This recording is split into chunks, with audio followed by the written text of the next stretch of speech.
ಮುಂದುವರಿಸ್ತಾ 19-20ನೇ ಶ್ಲೋಕವನ್ನು ಓದಿದ್ದೆ.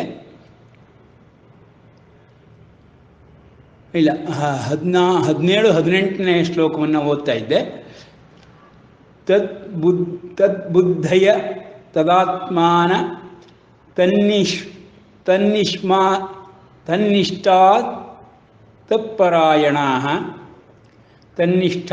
ತತ್ಪರಾಯಣಾಃ ಗಚ್ಚಂತ್ಯ ಪುನರಾವೃತ್ತಿಂ ಜ್ಞಾನನಿರ್ಧೂತ ಕಲ್ಮಷಾಃ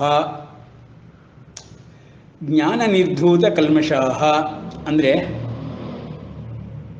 ಜ್ಞಾನವನ್ನು, ಶುದ್ಧವಾದ ಜ್ಞಾನವನ್ನು, ಪರಿಶುದ್ಧವಾದ ಜ್ಞಾನವನ್ನು, ಕಲ್ಮಷವಿಲ್ಲದ ಜ್ಞಾನವನ್ನು, ಅಜ್ಞಾನವನ್ನು ಹೋಗಲಾಡಿಸ್ಕೊಂಡು ಕತ್ತರಿಸಿಕೊಂಡು ಜ್ಞಾನಾಗ್ನಿಯಿಂದ ದಹಿಸಿ ಜ್ಞಾನ ಸೂರ್ಯನನ್ನು ಅರ್ಥ ಮಾಡ್ಕೊಳ್ಳೋದಕ್ಕೆ ಪ್ರಯತ್ನ ಪಟ್ಟರೆ ಅಂಥವರು, ನಿಜವಾದ ಆಧ್ಯಾತ್ಮ ಜ್ಞಾನವನ್ನು ಪಡೆದುಕೊಂಡಂಥವರು ಇನ್ನೊಂದು ಸರಿ ಪುನರಾವೃತ್ತಿ ಇಲ್ಲದೇ ಇರುವಂಥ ಸ್ಥಾನಕ್ಕೆ, ಪುನರಾವೃತ್ತಿ ಇಲ್ಲದೇ ಇರುವಂಥದ್ದು ಅಂದರೆ ಪರಮ ಪದವಿ ಒಂದೇ. ಇನ್ಯಾವ ಲೋಕಗಳಿಗೆ ಹೋದರೂ ಪುನರಾವೃತ್ತಿ ಇದೆ. ಕ್ಷೀಣೇ ಪುಣ್ಯೇ ಪತಂತಿ ಮರ್ತ್ಯಲೋಕೆ ದೇವಾಹ ಅಂತ. ಪುಣ್ಯ ಕ್ಷೀಣವಾದರೆ ದೇವಲೋಕದಿಂದಲೂ ದೇವತೆಗಳು ಕೆಳಕ್ಕೆ ಬೀಳ್ತಾರಪ್ಪ, ಮರ್ತ್ಯಲೋಕಕ್ಕೆ ಬಿದ್ದುಬಿಡ್ತಾರೆ ಅಂತ ವೇದಗಳಲ್ಲಿ ಬಂದಿದೆ. ಆದ್ದರಿಂದ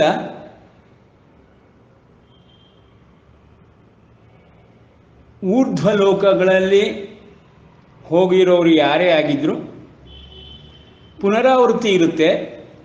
ಪುನರಾವೃತ್ತಿ ಇಲ್ಲದೇ ಇರೋಂಥದ್ದು ಅಂದರೆ ಪರಮ ಪದವಿ. ಆ ಪರಮ ಪದವಿಯನ್ನು ಸೇರಿಕೊಳ್ತಾರೆ ಅಂತ ಪರಮಾತ್ಮ ಹೇಳ್ತಾ ಇದ್ದಾನೆ ಇಲ್ಲಿ.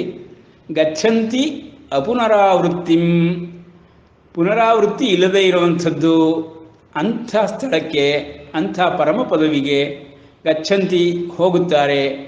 ಜ್ಞಾನ ನಿರ್ಧೂತ ಕಲ್ಮಷಾಃ, ಯಾವ ಕಲ್ಮಷಗಳು ಇಲ್ಲದ ಪರಿಶುದ್ಧವಾದ ಜ್ಞಾನದಿಂದ ಅಂಥ ಜಾಗಕ್ಕೆ ತಲುಪ್ತಾರೆ ಜ್ಞಾನಿಗಳು, ಜ್ಞಾನಯೋಗಿಗಳು ಅಂತ ಈ ಶ್ಲೋಕದಲ್ಲಿ ಹೇಳ್ತಾ ಇದ್ದಾನೆ. ಮೊದಲನೇ ಪಾದದಲ್ಲಿ ತದ್ಬುದ್ಧಯ ತದಾತ್ಮಾನ ತನ್ನಿಷ್ಠಾತ್ ತತ್ಪರಾಯಣಾಃ, ಎಲ್ಲವೂ ತತ್ ತತ್ ತತ್ ತತ್ ಅನ್ನೋ ಪದಪ್ರಯೋಗವನ್ನು ಮಾಡಿದ್ದಾನೆ. ಪದಪ್ರಯೋಗದಲ್ಲಿ ಏನಪ್ಪ ಅರ್ಥ ಅಂದರೆ ಬ್ರಹ್ಮ ಅನ್ನೋ ಅರ್ಥ. ತತು ಅಂದರೆ ಸಾಮಾನ್ಯವಾಗಿ ಅದು ಅನ್ನೋದಕ್ಕೆ ಸಂಸ್ಕೃತ ಪದ. ಇಲ್ಲಿ ಆಧ್ಯಾತ್ಮ ಜ್ಞಾನದಲ್ಲಿ, ವೇದಜ್ಞಾನದಲ್ಲಿ ಯಾವಾಗಲೂ ತತು ಅನ್ನೋದನ್ನು ಉಪಯೋಗಿಸಿರೋದು ಬ್ರಹ್ಮ ಅನ್ನೋ ಅರ್ಥದಲ್ಲಿ. ಬ್ರಹ್ಮ ಅಂದರೆ ಆತ್ಮ ಅಥವಾ ಪುರುಷ ಅನ್ನೋ ಅರ್ಥದಲ್ಲಿ ತತ್ ಪದಪ್ರಯೋಗವನ್ನು ಮಾಡ್ತಾರೆ ಯಾವಾಗಲೂ. ಸೊ ತದ್ಬುದ್ಧಯ ತದಾತ್ಮಾನ ಅನ್ನೋದರಲ್ಲೆಲ್ಲ ಆ ಬ್ರಹ್ಮನನ್ನು ತಿಳಿದುಕೋ, ಆ ಬ್ರಹ್ಮನಲ್ಲಿ ನಿಷ್ಠೆಯಿಂದ ಇರು, ಆ ಬ್ರಹ್ಮಪರಾಯಣನಾಗಿರು, ಆ ಬ್ರಹ್ಮನಲ್ಲಿ ಒಂದಾಗಿರು.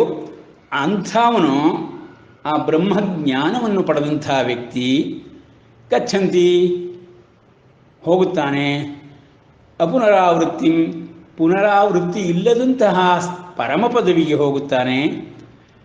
ಜ್ಞಾನ ನಿರ್ಧೂತ ಕಲ್ಮಷಾಃ, ಪರಿಶುದ್ಧವಾದ ಅಧ್ಯಾತ್ಮ ಜ್ಞಾನ, ಬ್ರಹ್ಮಜ್ಞಾನದಿಂದ ಆ ಬ್ರಹ್ಮ ಪದವಿಯನ್ನು, ಪರಮ ಪದವಿಯನ್ನು ಪಡೆದುಕೊಳ್ತಾನೆ ಅಂದ್ಬಿಟ್ಟು ಈ ಶ್ಲೋಕದಲ್ಲಿ ಹೇಳ್ತಿದ್ದಾನೆ. ಸ್ವಲ್ಪ ವಿಶ್ಲೇಷಣೆ ಮಾಡೋಣ. ತತ್ ತತ್ ಅನ್ನೋದನ್ನು ಶಂಕರಾಚಾರ್ಯರು ತಗೊಂಡು ತಮ್ಮ ಸಿದ್ಧಾಂತದಲ್ಲಿ ಸದಾಕಾಲ ಪ್ರಯೋಗ ಮಾಡ್ತಾ ಇರ್ತಾರೆ.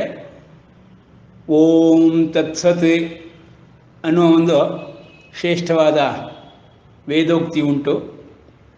ಓಂ ತತ್ ಸತ್ ಅನ್ನೋದ್ರೊಳಗೆ ಓಂ ಎನ್ನುವುದು ಆದಿಯಲ್ಲಿ ಇರೋಂಥ ಅವ್ಯಕ್ತ ಬ್ರಹ್ಮನ ಒಂದು ನಿರ್ದೇಶವಾಗಿರುವಂಥ ತ್ರಿಮೂರ್ತಿಗಳ ಶಕ್ತಿಗಳನ್ನು ಸೂಚಿಸ್ತಿರುವಂಥ ಓಂಕಾರ. ಆ ಓಂಕಾರದಲ್ಲಿ ಸರ್ವಸ್ವವೂ ಅಡಗಿದೆ, ಸರ್ವಶ್ರೇಷ್ಠವಾದದ್ದು. ಯಾವುದೇ ಮಂತ್ರದಲ್ಲಿ ಓಂಕಾರ ಇಲ್ಲದೆ ಹೋದರೆ ಅದು ಮಂತ್ರ ಅನ್ನಿಸ್ಕೊಳ್ಳೋದಿಲ್ಲ, ವೈಬ್ರೇಟಿಂಗ್ ಪವರ್ ಇರೋದಿಲ್ಲ. ಆ ಶಬ್ದಕ್ಕೆ ಆಗಲಿ, ಅಕ್ಷರಗಳಿಗೆ ಆಗಲಿ, ಧ್ವನಿಗೆ ಆಗಲಿ, ಆ ಪರಮಕ್ಕೆ ಆಗಲಿ ಯಾವುದೇ ರೀತಿಯ ಬ್ರಹ್ಮ ಸಂಬಂಧವಾದದ್ದು ಇರುವುದಿಲ್ಲ. ಅದು ಓಂಕಾರದಲ್ಲಿ ಎಲ್ಲವೂ ಅಡಗಿದೆ. ಅದೇ ಸರ್ವಸ್ವ ಅನ್ನೋ ಒಂದು ಸಿದ್ಧಾಂತ ಸನಾತನ ಧರ್ಮದ್ದು. ಆ ಒಂದು ಸಿದ್ಧಾಂತದ ಪ್ರಕಾರ ಓಂ ತತ್ಸತ್ ಅಂದರೆ ಓಂ ಇಂದ ಆರಂಭವಾಗಿರುವುದು.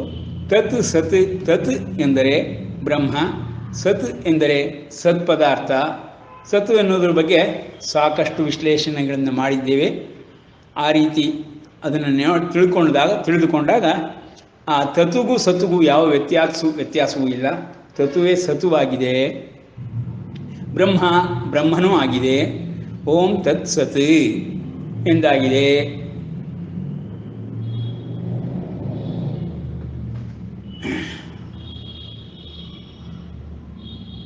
ಕೇಳಿಸ್ತಾ ಇದೆಯಾ? ಯಾರಿದ್ದಾರೆ ಲೈನಲ್ಲಿ?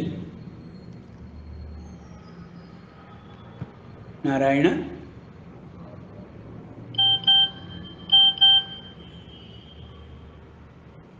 ಯಾರು ಇಲ್ಲವೇ?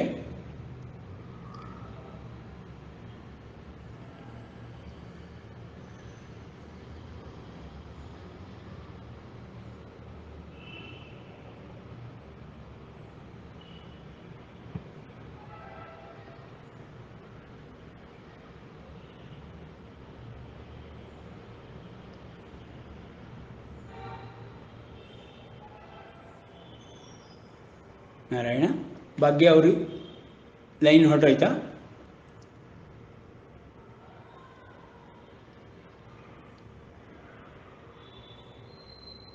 ಓಂ ತತ್ ಸತ್ ಎಂಬುದರಲ್ಲಿ ತತ್ ಎಂಬುದು ಬ್ರಹ್ಮನನ್ನು ನಿರ್ದೇಶ ಮಾಡ್ತಿರುವಂತಹ ಪದ. ಆ ಬ್ರಹ್ಮನನ್ನು ಸತ್ ಎನ್ನುವ ರೀತಿಯಲ್ಲಿ ನಾವು ಅರ್ಥ ಮಾಡ್ಕೊಂಡಿದ್ದೀವಿ ಇದುವರೆಗೆ. ಆ ಸತ್ವನ ವಿಷಯದಲ್ಲಿ ಸಚ್ಚಿದಾನಂದ ರೂಪದಲ್ಲಿ ಒಂದಾಗಿರುವಂತಹ ಸತ್, ಅದನ್ನೇ ಓಂ ತತ್ಸತ್ ಅನ್ನೋದರಲ್ಲಿ ಪ್ರಯೋಗ ಮಾಡಿದ್ದಾರೆ. ಓಂ ಎನ್ನುವುದು ಆದಿ ಪರಮ ಅಕ್ಷರ, ಹೈಲಿ ವೈಬ್ರೇಟಿಂಗ್ ಮಂತ್ರ. ಓಂ ಇಲ್ಲದೆ ಇರೋದು ಮಂತ್ರವೇ ಅಲ್ಲ. ಸತ್ ಅನ್ನುವುದು ಸಚ್ಚಿದಾನಂದ ಸ್ವರೂಪನಾದ ಆತ್ಮನಲ್ಲಿ ಇರುವ ಘನೀಭೂತ ಭಾವ, ಘನೀಕೃತವಾಗಿರುವಂತಹ ಸತ್. ಅದು ಸತ್ ವಿಷಯದಲ್ಲಿ ಭಾಳಷ್ಟು 2ನೇ ಅಧ್ಯಾಯದ ಆದಿಯಲ್ಲೇ ತಿಳ್ಕೊಂಡ್ವಿ. ನಾಸತೆ ವಿದ್ಯತೆ ಭಾವೋ ನಾಭಾವೋ ವಿದ್ಯತೆ ಸತಃ. ಸದ್ವಸ್ತುವಿಗೆ ಭಾವವಿದೆ, ಅಸದ್ವಸ್ತುವಿಗೆ ಭಾವವಿಲ್ಲ. ಪ್ರತಿ ದೇಹದಲ್ಲಿರುವಂತಹ ಪರಮಾತ್ಮ ವಸ್ತುವೇ ಸದ್ವಸ್ತು. ಪರಮಾತ್ಮನಲ್ಲದ ದೇಹದ ಇತರೆ ಭಾಗಗಳೆಲ್ಲವೂ ಅಸದ್ವಸ್ತು. ಅಸದ್ವಸ್ತುವಿಗೆ ಭಾವವಿಲ್ಲ. ಆದ್ದರಿಂದ ದೇಹಕ್ಕೆ ಭಾವವಿದೆ ಅಂತ ನಾವು ಅಂದ್ಕೊಂಡಿದ್ದೀವಿ. ದೇಹ ನಾಶವಾದ ತಕ್ಷಣ ಆ ಭಾವನೂ ಹೊರಟೋಗುತ್ತೆ, ಅಭಾವವಾಗಿಬಿಡುತ್ತೆ. ಹಾಗಾಗಿ ಭಾವ ಉಳಿಯುವುದು ಯಾವುದಪ್ಪ ಅಂದರೆ ದೇಹದ ಒಳಗಿರುವ ಆ ಸದ್ವಸ್ತುವಿನಲ್ಲಿ ಭಾವ ಉಳಿದಿರುತ್ತೆ. ಸೊ ಹಾಗಾಗಿ ಇಡೀ ಜಗತ್ತಿನಲ್ಲಿರುವ ಯಾವುದೇ ವಸ್ತು, ಯಾವುದೇ ವ್ಯಕ್ತಿ, ಯಾವುದೇ ಜೀವಾತ್ಮ, ಯಾವುದೇ ಪ್ರತ್ಯೇಗಾತ್ಮನಲ್ಲಿ ಸದ್ಭಾವ ಅನ್ನುವುದು ಉಳಿದಿರುವುದು ಸತ್ವಿಗೆ ಮಾತ್ರ. ಭಾವ ಉಳಿದಿರುವುದು ಸತ್ವಿಗೆ ಮಾತ್ರ. ಸತ್ತು ಅಂದರೆ ತತ್ ಅಂದರೆ ಓಂ ಅಂತ ರೆಪ್ರೆಸೆಂಟ್ ಮಾಡ್ತಿರುವಂಥ ಧ್ವನಿ ರೂಪದಲ್ಲಿ ತಿಳಿಸ್ತಾ ಇರುವಂಥದ್ದು ಬ್ರಹ್ಮ, ಆತ್ಮ ಅಥವಾ ಪುರುಷ. ಇಂಥ ಪರಮಾತ್ಮನ ದೇಹದೊಳಗಿರುವಂತಹ ಪರಮಾತ್ಮನನ್ನು ತತ್ ಅಕ್ಷರಗಳಿಂದ ಗುರುತಿಸ್ತಾ ಇದ್ದಾರೆ. ಓಂ ತತ್ಸತ್ ಅಂತ ವೇದೋಕ್ತಿಯನ್ನು ಹೇಳಿದ್ದಾರೆ. ಅಂಥ ತತ್ವಿನಲ್ಲಿ, ಬ್ರಹ್ಮನಲ್ಲಿ ಸದಾ ನಿಷ್ಠೆಯಿಂದ ಇರುವವರು, ಅದನ್ನೇ ಆತ್ಮಾನಂ ಎಂದು ತಿಳಿದಿರುವವರು, ನನ್ನೊಳಗಿರುವುದು ಬ್ರಹ್ಮ ಎಂದು ತಿಳಿದಿರುವವರು, ಸರ್ವಂ ಖಲ್ವಿದಂ ಬ್ರಹ್ಮ ಅಂತ ಇನ್ನೊಂದು ಪುನರೋಕ್ತಿ, ವೇದೋಕ್ತಿ. ಸರ್ವಂ ಖಲ್ವಿದಂ ಬ್ರಹ್ಮ ಅಂದರೆ ಎಲ್ಲವೂ ಜಗತ್ತೆಲ್ಲವೂ ಬ್ರಹ್ಮಮಯವಾಗಿದೆ ಎಂದು ಹೇಳುವುದು. ಆ ಒಂದು ಅರ್ಥದಲ್ಲೇ ತತ್ ತತ್ ತತ್ ಅಂತ ಪರಮಾತ್ಮ ಪ್ರಯೋಗ ಮಾಡ್ತಾ ಇದ್ದಾನೆ. ಬ್ರಹ್ಮ ಬ್ರಹ್ಮ ಬ್ರಹ್ಮ ಅಂತ ಪ್ರಯೋಗ ಮಾಡಿದ ಹಾಗೆ ತತ್ ತತ್ ಅನ್ನೋ ಪದದಿಂದ ಬ್ರಹ್ಮನನ್ನು ಸೂಚಿಸ್ತಾ ಇದ್ದಾನೆ. ತದ್ಬುದ್ಧಯ, ಆ ಬ್ರಹ್ಮನನ್ನು ತಿಳಿದುಕೋ. ತದಾತ್ಮಾನಂ, ಆ ಬ್ರಹ್ಮನನ್ನೇ ಆತ್ಮಾನಂತ ಅನ್ಕೋ. ತನ್ನಿಷ್ಠ, ಅದರೊಳಗೆ ನಿಷ್ಠೆಯನ್ನೇ ಇಟ್ಟಿರಬೇಕು. ತತ್ಪರಾಯಣ, ಅದರೊಳಗೆ ಪರಾಯಣರಾಗಿರಬೇಕು. ಬ್ರಹ್ಮನಲ್ಲಿ ಪರಾಯಣರಾಗಿರುವವರು ಅಂದರೆ ಬ್ರಾಹ್ಮಣ. ಬ್ರಾಹ್ಮಣ ಅಂದರೆ ವರ್ಣದಿಂದ ಬ್ರಾಹ್ಮಣ, ಜಾತಿಯಿಂದ ಬ್ರಾಹ್ಮಣ, ಹುಟ್ಟಿನಿಂದ ಬ್ರಾಹ್ಮಣನಲ್ಲ. ಪರಮಾತ್ಮ ಹೇಳ್ತಿರುವಂಥ ಬ್ರಾಹ್ಮಣ ಯಾರಪ್ಪ ಅಂದರೆ ಬ್ರಹ್ಮನಲ್ಲಿ ಪರಾಯಣರಾದವರು, ಬ್ರಹ್ಮನಲ್ಲಿ ನಿಷ್ಠೆಯನ್ನು ಇಟ್ಟಿರುವವರು, ತನ್ನನ್ನು ತಾನು ಬ್ರಹ್ಮ ಅಂತ ತಿಳಿದುಕೊಂಡಿರುವವರು. ಅಂದರೆ ತನ್ನ ದೇಹವನ್ನಲ್ಲ, ತನ್ನಲ್ಲಿರುವ ಆತ್ಮನನ್ನು ತಿಳಿದುಕೊಂಡಿರುವವರು. ತಮ್ಮ ಆತ್ಮನ ಅಂದರೆ ಬ್ರಹ್ಮ, ತನ್ನಲ್ಲಿರುವ ಬ್ರಹ್ಮನನ್ನು ತಿಳ್ಕೊಂಡಿರುವವರು, ತನ್ನಲ್ಲಿರೋ ಬ್ರಹ್ಮನ ಬುದ್ಧಿಯನ್ನುಳ್ಳವರು, ಅಂಥವನ್ನ ಬ್ರಹ್ಮನನ್ನು ತಿಳಿದುಕೊಂಡಿರುವಂಥವರು ಅವರು ಬ್ರಾಹ್ಮಣರು. ಇನ್ನು ಮಿಕ್ಕಿದವರೆಲ್ಲ ಬ್ರಾಹ್ಮಣರು ಅಂತ ಪರಮಾತ್ಮ ಹೇಳಿಲ್ಲ. ಹಾಗಾದರೆ ಇವ್ರನ್ನೆಲ್ಲ ನಾವು ಬ್ರಾಹ್ಮಣ ಬ್ರಾಹ್ಮಣ ಅನ್ಕೋತಿರ್ತೀವಲ್ಲ, ಇವರೆಲ್ಲ ಬ್ರಾಹ್ಮಣರಲ್ವೋ? ಇವರು ಬ್ರಾಹ್ಮಣ ವರ್ಗಕ್ಕೆ ಸೇರಿದವರು, ವರ್ಣಕ್ಕೆ ಸೇರಿದವರು, ಕರ್ಮಠ ಬ್ರಾಹ್ಮಣರು. ಹಿಂದೆನೇ ಹೇಳಬೇಕಾದ್ರೆ ವೇದವಾದ ರಥ ಬ್ರಾಹ್ಮಣ ಅನ್ನೋ ಪದಪ್ರಯೋಗ ಮಾಡಿದ್ದಾನೆ ಪರಮಾತ್ಮ. ವೇದವಾದ ರಥರು ಅಂತ. ವೇದವಾದ ರಥರಾಗಿರೋರು ಬ್ರಾಹ್ಮಣರೇ, ಅವರು ಕರ್ಮಠ ಬ್ರಾಹ್ಮಣರು, ಕರ್ಮಯೋಗವನ್ನು ಹೇಳುವಂಥ ಬ್ರಾಹ್ಮಣರು. ಕರ್ಮಯೋಗವು ಶ್ರೇಷ್ಠವಾದ್ದು ಅಂತಲೇ ಹೇಳಿದ್ದಾನೆ ಪರಮಾತ್ಮ. ಆದರೆ ಜ್ಞಾನಯೋಗವು ಇನ್ನೂ ಅಧಿಕವಾಗಿ ಪರಮಾತ್ಮನಿಗೆ ಹತ್ತಿರದಲ್ಲಿದೆ ಅಂತ ಹೇಳ್ತಾನೆ. ಹಾಗಾಗಿ ಅಂಥ ಬ್ರಾಹ್ಮಣರ ಪರಾಯಣರಾಗಿರುವಂಥವರು ಬ್ರಹ್ಮನಲ್ಲಿ ಗಚ್ಚಂತಿ, ಬ್ರಹ್ಮನಲ್ಲಿಯೇ ಸದಾಕಾಲ ಪರಾಯಣರಾಗಿರುವಂಥವರು. ಗಚ್ಚಂತಿ ಅಪುನರಾವೃತ್ತಿ, ಹೋಗುತ್ತಾರಪ್ಪ ಎಲ್ಲಿಗೆ? ಮತ್ತೆ ಪುನರಾವೃತ್ತಿ ಇಲ್ಲದಂತಹ ಪರಮ ಪದವಿಗೆ. ಜ್ಞಾನ ನಿರ್ಧೂತ ಕಲ್ಮಷಾಹ, ಅವರು ನಿಜವಾದ ಜ್ಞಾನಿಗಳು. ಅಂಥ ಬ್ರಾಹ್ಮಣರು ಬ್ರಹ್ಮನಿಷ್ಠೆ ಇರುವವರು, ಬ್ರಹ್ಮನನ್ನು ತಿಳಿದುಕೊಂಡಿರುವವರು, ಬ್ರಹ್ಮಚಿಂತನೆಯಲ್ಲಿರುವವರು, ಬ್ರಹ್ಮ ಜಿಜ್ಞಾಸೆಯನ್ನು ಮಾಡಿ ಬ್ರಹ್ಮನನ್ನು ಅರ್ಥ ಮಾಡಿಕೊಂಡು ಸಾಕ್ಷಾತ್ಕಾರ ಮಾಡಿಕೊಳ್ಳುವಂಥವರು, ಅವ್ರುಗಳು ಮಾತ್ರ ನಿಜವಾಗಿ ಬ್ರಾಹ್ಮಣರಪ್ಪ ಅಂತ ಹೇಳಿ ಅಂಥವರು ಹೋಗೋದು ಪರಮ ಪದವಿಗೆ ಅಂತ ಈ ಶ್ಲೋಕದಲ್ಲಿ ಹೇಳ್ತಾನೆ. ಮುಂದಿನ ಶ್ಲೋಕದಲ್ಲಿ ವಿದ್ಯಾ ವಿನಯ ಸಂಪನ್ನೆ ಬ್ರಾಹ್ಮಣೇ ಗವಿಹಸ್ತಿನಿ ಶುನಿಚೈವ ಶ್ವಪಾಕೆ ಚ ಪಂಡಿತಾ ಸಮದರ್ಶಿನಃ. ವಿದ್ಯಾವಿನಯ ಸಂಪನ್ನೆ, ವಿದ್ಯೆಯನ್ನು ಕಲಿತು ವಿನಯವಂತನಾಗಿರುವಂಥವನು, ಆ ವಿನಯವೇ ಸಂಪತ್ತಾಗಿ ಉಳ್ಳಂಥವನು. ಬ್ರಾಹ್ಮಣೇ, ಬ್ರಾಹ್ಮಣನು. ಗವಿಹಸ್ತಿನಿ ಶುನಿಚೈವ ಶ್ವಪಾಕೆ ಚ, ಮಾಂಸವನ್ನು ತಿನ್ನುವಂಥವನು, ಶೂದ್ರನು, ಎಲ್ಲರಲ್ಲಿಯೂ ಪಂಡಿತಾ, ನಿಜವಾದ ಪಂಡಿತರು, ಬ್ರಹ್ಮಜ್ಞಾನಿಗಳು ಬ್ರಹ್ಮನನ್ನೇ ನೋಡ್ತಾರೆ. ಸಮದರ್ಶಿನಃ, ಬ್ರಹ್ಮನನ್ನೇ ಸಮವಾಗಿ ನೋಡ್ತಾರಪ್ಪ. ಅವರು ಯಾವುದೇ ವ್ಯತ್ಯಾಸಗಳನ್ನು ಮಾಡುವುದಿಲ್ಲ. ಏಕಸಮನಾಗಿ ನೋಡ್ತಾರೆ ಎಲ್ಲರನ್ನ. ಏಕಸಮನಾಗಿ ನೋಡೋದಕ್ಕೆ ಸಾಧ್ಯವೇ? ಹೇಗೆ ಸಾಧ್ಯ? ಯಾಕೆ ಅಂದರೆ ಪ್ರಕೃತಿಯೊಳಗೆ ಎಲ್ಲ ಭಿನ್ನ ಭಿನ್ನವಾಗಿ ಕಾಣಿಸ್ತಾ ಇದೆ. ಎಲ್ಲ ಶರೀರ ಧಾರಣೆಯನ್ನು ಮಾಡಿದೆ. ಶರೀರಗಳು ತನ್ನ ಗುಣಗಳನ್ನು ದೋಷಗಳನ್ನು ಪ್ರಕಟಪಡಿಸ್ತಾ ಇದೆ. ಆ ಶರೀರಗಳನ್ನಷ್ಟೇ ಅರ್ಥ ಮಾಡ್ಕೊಳ್ಳೋಕ್ಕಾಗ್ತಾ ಇರುವಂತಹ ಸಾಮಾನ್ಯ ಜನರಿಗೆ ವಿಶೇಷವಾದ ಜ್ಞಾನ ಬ್ರಹ್ಮನಲ್ಲಿ ಉತ್ಪತ್ತಿಯಾಗಬೇಕಾದ್ರೆ ಬ್ರಹ್ಮನ ಪ್ರಕಟವಾಗಬೇಕಲ್ವೇ? ಬ್ರಹ್ಮನ ಶಕ್ತಿ ಪ್ರಕಟವಾಗಬೇಕಲ್ವೇ? ಆವಾಗಷ್ಟೇ ಬ್ರಾಹ್ಮಣ ಬ್ರಹ್ಮ ಅಂತೆಲ್ಲ ಆಗುತ್ತೆ. ಇಲ್ಲ ಹೋದರೆ ಸಾಮಾನ್ಯರಂತೆ ದೇಹವನ್ನೇ ಮಾತ್ರ, ಮನುಷ್ಯ ದೇಹವನ್ನೇ ತಾನು ನಂಬಿ ಅದೇ ಸತ್ಯ ಅಂತ ಹೇಳುವಂಥವ್ರಿಗೆ ಪರಮಾತ್ಮನಾಗಲಿ ಬ್ರಹ್ಮನಾಗಲಿ ಯಾವ ಒಂದು ಭಾವನೆಯೂ ಉತ್ಪತ್ತಿಯಾಗುವುದಿಲ್ಲ. ಸತ್ ಎನ್ನ ಭಾವನೆಯನ್ನು ಸತ್ ಚಿತಾನಂದ ರೂಪವಾದಂತಹ ಸತ್ ಭಾವದಿಂದ ಕೂಡಿರುವುದಿಲ್ಲ. ಅಂಥವರೆಲ್ಲ ಸಾಮಾನ್ಯರು, ಅವ್ರುಗಳೆಲ್ಲ ಪಂಡಿತರು ಅನ್ನಿಸ್ಕೊಳ್ಳೋದಿಲ್ಲ. ಅವ್ರುಗಳೆಲ್ಲ ಏನು ಮಾಡ್ತಾರೆ? ಸಮದರ್ಶಿಗಳಾಗಿರೋಕ್ಕೆ ಸಾಧ್ಯ ಇಲ್ಲ.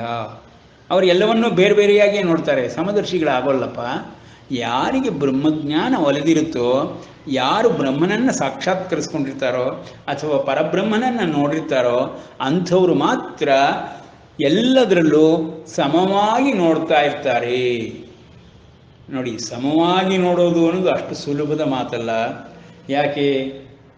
ಶಂಕರಾಚಾರ್ಯರು ಆತ್ಮತತ್ವ ಬೋಧೆಯನ್ನು ಮಾಡಿ ಸರ್ವಜ್ಞ ಪೀಠಾರೋಹಣವನ್ನು ಮಾಡಿದಾಗ ಯಾವ ರೀತಿ ಅವರು ಮಹಾಜ್ಞಾನಿಗಳು ಅಂತ ಅನಿಸ್ಕೊಂಡ್ರು, ಯಾವಾಗಲೂ ಆತ್ಮಭಾವದಲ್ಲೇ ಇರ್ತಾ ಇದ್ರು, ಅಂಥ ಶಂಕರರಿಗೂ ಒಮ್ಮೆ ಪರೀಕ್ಷೆ ಆಗಿಬಿಡುತ್ತೆ.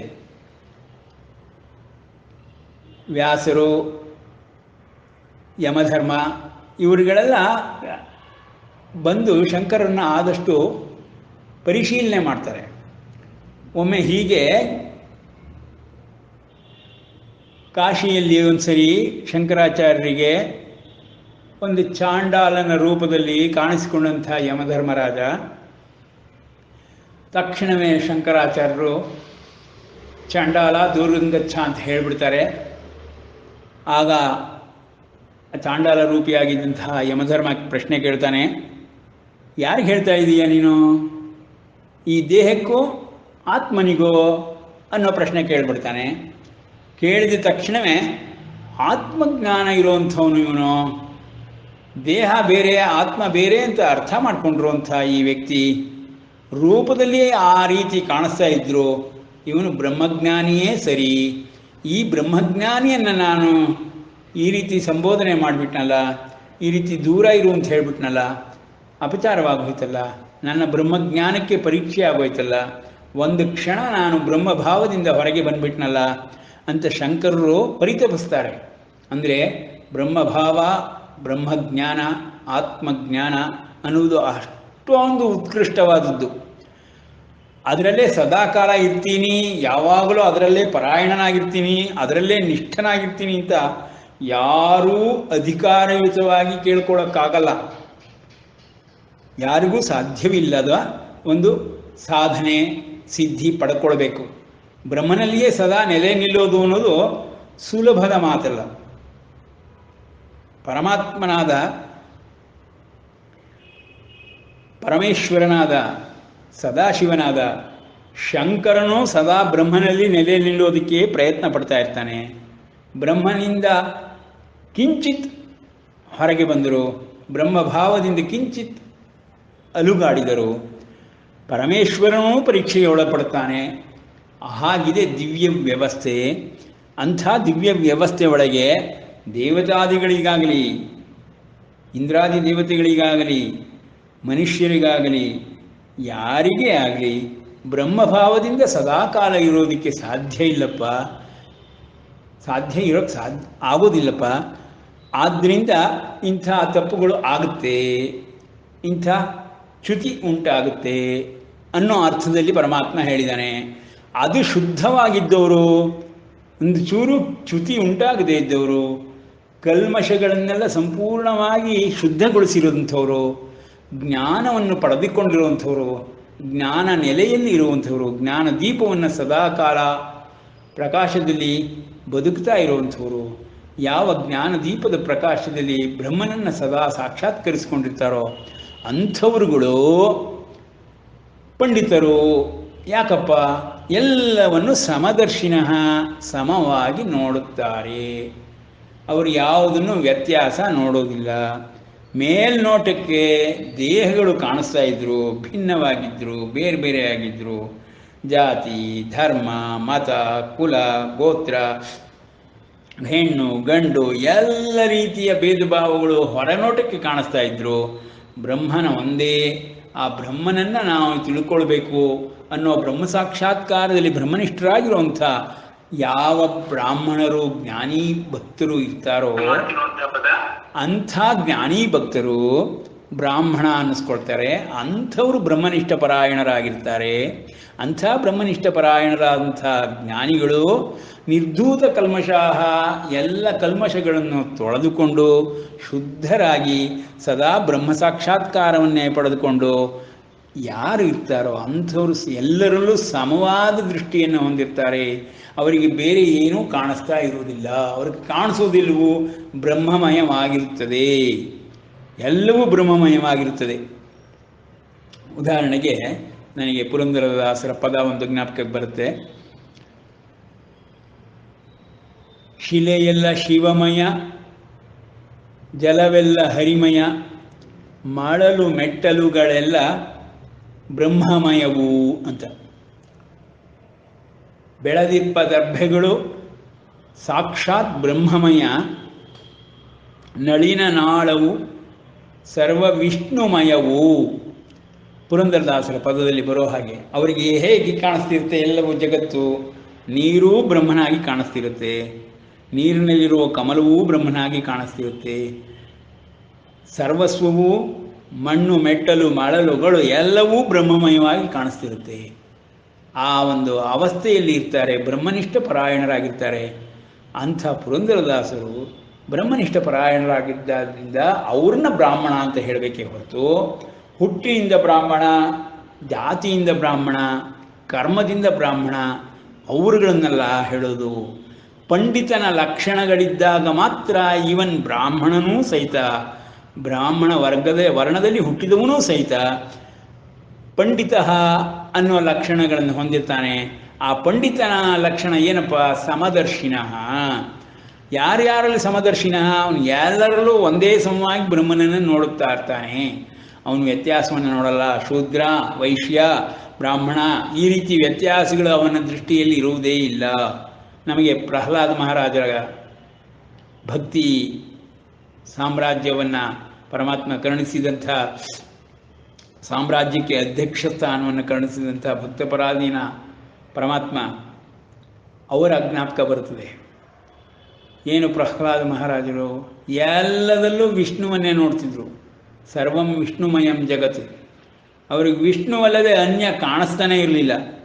ಅದಕ್ಕೆ ಅವರು ಈ ಕಂಬದಲ್ಲಿದ್ದಾನೋ ಆ ಕಂಬದಲ್ಲಿದ್ದಾನೋ, ಎಲ್ಲ ಕಡೆ ಇದ್ದಾನೆ. ಆ ಕಂಬದಲ್ಲೂ ಇದ್ದಾನೆ, ಈ ಕಂಬದಲ್ಲೂ ಇದ್ದಾನೆ, ನನ್ನಲ್ಲಿಯೂ ಇದ್ದಾನೆ, ನಿನ್ನಲ್ಲಿಯೂ ಇದ್ದಾನೆ. ಸರ್ವಂ ವಿಷ್ಣುಮಯಂ ಜಗತ್. ಅದು ನಿಜವಾದಂತಹ ಪಂಡಿತರು, ನಿಜವಾದಂತಹ ಸಮದರ್ಶಿಗಳು ಅನ್ನೋದು ವ್ಯಕ್ತವಾಗುತ್ತೆ.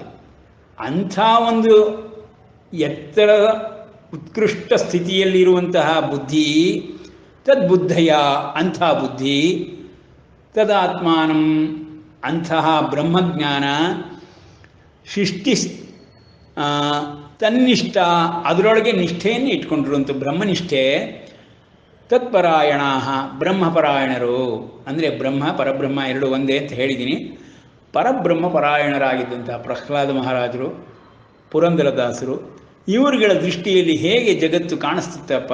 ಎಲ್ಲವೂ ಬ್ರಹ್ಮಮಯವಾಗಿತ್ತು, ಎಲ್ಲವೂ ಪರಮಾತ್ಮಮಯವಾಗಿದೆ, ಎಲ್ಲವೂ ವಿಷ್ಣುಮಯವಾಗಿದೆ, ಎಲ್ಲವೂ ಶಿವಮಯವಾಗಿದೆ ಅಂತ ಶಂಕರಾಚಾರ್ಯರು ಹೇಳಿ ಚಾಂಡಾಲನ ರೂಪದಲ್ಲಿದ್ದಂತಹ ಧರ್ಮನಂದನಿ ಯಮಧರ್ಮನಿಗೆ ಕಾಲಿಗೆ ಬಿದ್ದು ಒಂದು ಕ್ಷಣ ನಾನು ಬ್ರಹ್ಮಭಾವದಿಂದ ಹೊರಬಂದಿದ್ದರಿಂದ ಇಂಥ ಒಂದು ಅಚಾತುರ್ಯವಾಯಿತು ಅಂತ ಹೇಗೆ ಶಂಕರರು ಒಪ್ಕೊಂಡ್ಬಿಟ್ರೋ ಹಾಗೆ ಅಂಥ ಬ್ರಹ್ಮಪರಾಯಣತ್ವವನ್ನು ಪಡೆದುಕೊಳ್ಬೇಕು, ಬ್ರಹ್ಮನಿಷ್ಠೆಯನ್ನು ಪಡೆದುಕೊಳ್ಬೇಕು. ಅಂಥವನು ಬ್ರಹ್ಮನಿಷ್ಠೆಯನ್ನು ಪಡೆದಿರೋಂಥವನು ಅವನು ಬ್ರಾಹ್ಮಣ. ಪುರೋಹಿತರಾಗಲಿ, ಕರ್ಮಠರಾಗಲಿ, ಬ್ರಹ್ಮ ವೇದವಾದ ರಥರಾಗಲಿ ಅವ್ರುಗಳೆಲ್ಲ ಬ್ರಾಹ್ಮಣರು ಅಂತಲ್ಲ ಪರಮಾತ್ಮ ಹೇಳ್ತಾ ಇರೋದಿಲ್ಲಿ. ಪರಮಾತ್ಮ ಹೇಳ್ತಿರೋ ಬ್ರಾಹ್ಮಣ ಯಾರಪ್ಪ? ಬ್ರಹ್ಮನಿಷ್ಠ. ಬ್ರಹ್ಮದಲ್ಲಿ ತದ್ಬುದ್ಧಯ, ಆ ಬ್ರಹ್ಮನನ್ನು ಅರ್ಥ ಮಾಡ್ಕೊಂಡಿರೋರು ಬುದ್ಧಿಯಿಂದ. ತದಾತ್ಮಾನಂ ಅವನೇ ಆತ್ಮ ಅಂತ ನಂಬಿರೋರು ಅಷ್ಟೇ ಅಲ್ಲಪ್ಪ, ಸಾಕ್ಷಾತ್ಕರಿಸ್ಕೊಂಡಿದ್ದಾರೆ ಅವರು. ತನ್ನಿಷ್ಠ ಆ ಬ್ರಹ್ಮನಲ್ಲಿಯೇ ನಿಷ್ಠೆಯನ್ನು ಉಳ್ಳವರಪ್ಪ. ದೇಹದಲ್ಲೇ ಆಗಲಿ, ಲೌಕಿಕದಲ್ಲಾಗಲಿ, ಲೋಕಗಳಲ್ಲಾಗಲಿ, ಇಹಲೋಕದಲ್ಲಾಗಲಿ ಅವರ ನಿಷ್ಠೆಯನ್ನು ಇಟ್ಕೊಂಡಿರುವುದಿಲ್ಲ. ತಪಸ್ವಿಗಳು ಬ್ರಹ್ಮನಿಷ್ಠರಾಗಿರ್ತಾರಪ್ಪ. ಅಂಥವರು ಬ್ರಾಹ್ಮಣರು, ಅಂಥವರು ಪಂಡಿತರು, ಅಂಥವರು ಸಮದರ್ಶಿಗಳು ಅಂತ ಹೇಳ್ತಾ ಇದ್ದಾನೆ ಪರಮಾತ್ಮ. ವಿದ್ಯಾ ವಿನಯ ಸಂಪನ್ನೆ ಬ್ರಾಹ್ಮಣೇ ಗವಿಹಸ್ತಿನಿ ಶುನಿಚೈವ ಶ್ವಪಾಕೇಚ ಪಂಡಿತಾ ಸಮದರ್ಶಿನಃ. ಇಂಥ ಸಮದರ್ಶಿಗಳು ಮುಂದಿನ ಶ್ಲೋಕದಲ್ಲಿ ಹೇಳ್ತಾ ಇದ್ದಾನೆ ಪರಮಾತ್ಮ. ಇಹೈವ ತೈರ್ಜಿತ ಸರ್ಗೋ ಯೇಷಾಂ ಸಾಮ್ಯೇ ಸ್ಥಿತಂ ಮನಃ ನಿರ್ದೋಷಂ ಹಿ ಸಮಂ ಬ್ರಹ್ಮ ತಸ್ಮಾತ್ ಬ್ರಹ್ಮಣಿ ತೇ ಸ್ಥಿತಾಃ ನ ಪ್ರಹೃಷ್ಯೇತ್ ಪ್ರಿಯಂ ಪ್ರಾಪ್ಯ ನೋ ದ್ವಿಜೇತ್ ಪ್ರಾಪ್ಯ ಚ ಪ್ರಿಯಂ ಸ್ಥಿರಬುದ್ಧಿ ಅಸಮ್ಮೂಢೋ ಬ್ರಹ್ಮವಿದ್ ಬ್ರಹ್ಮಣಿ ಸ್ಥಿತಃ ಎಲ್ಲ ಬ್ರಹ್ಮಮಯವಾಗಿರುತ್ತೆ, ಬ್ರಹ್ಮನಿಷ್ಠರಾಗಿರ್ತಾರೆ, ಬ್ರಹ್ಮಪರಾಯಣರಾಗಿರ್ತಾರೆ. ಬ್ರಹ್ಮಣಿ ಸ್ಥಿತ, ಸದಾಕಾಲ ಬ್ರಹ್ಮನಲ್ಲೇ ನಿಂತಿರ್ತಾರೆ. ಒಂದು ಅರೆಕ್ಷಣವೂ ಹೊರಗೆ ಬರುವುದಿಲ್ಲ. ಪ್ರಹ್ಲಾದ ಮಹಾರಾಜರ ಥರನೇ.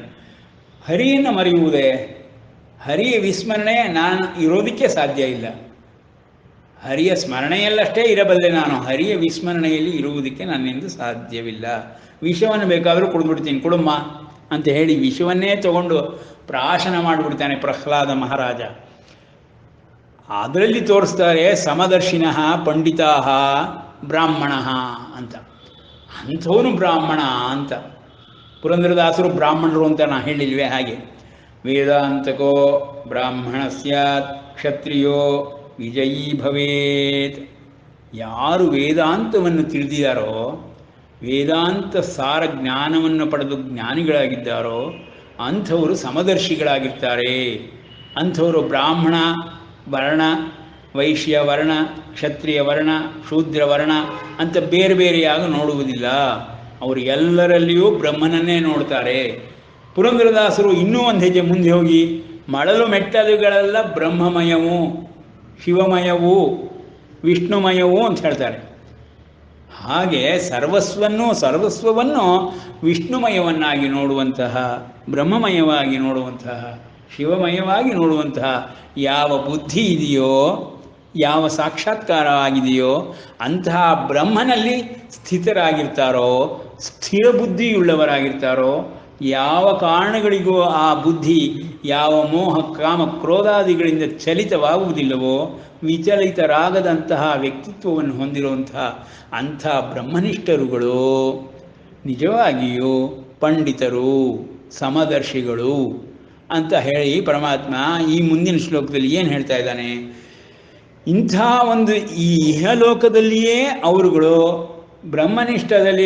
ಬ್ರಹ್ಮನಿಷ್ಠರಾಗಿ ಬ್ರಹ್ಮನಲ್ಲಿ ಸ್ಥಿತರಾಗಿ ಸದಾ ಬ್ರಹ್ಮಾನಂದವನ್ನು ಅನುಭವಿಸ್ತಾ ಇರ್ತಾರಪ್ಪ. ಅಂಥವ್ರು ಬ್ರಹ್ಮಾನಂದವನ್ನು ಅನುಭವಿಸ್ತಾ ಇರಬೇಕಾದ್ರೆ ಅವ್ರಿಗಿನ್ ಪರಲೋಕಗಳಿಗೆ ಹೋಗಬೇಕು ಅನ್ನೋದೇನಿದೆಯಪ್ಪ?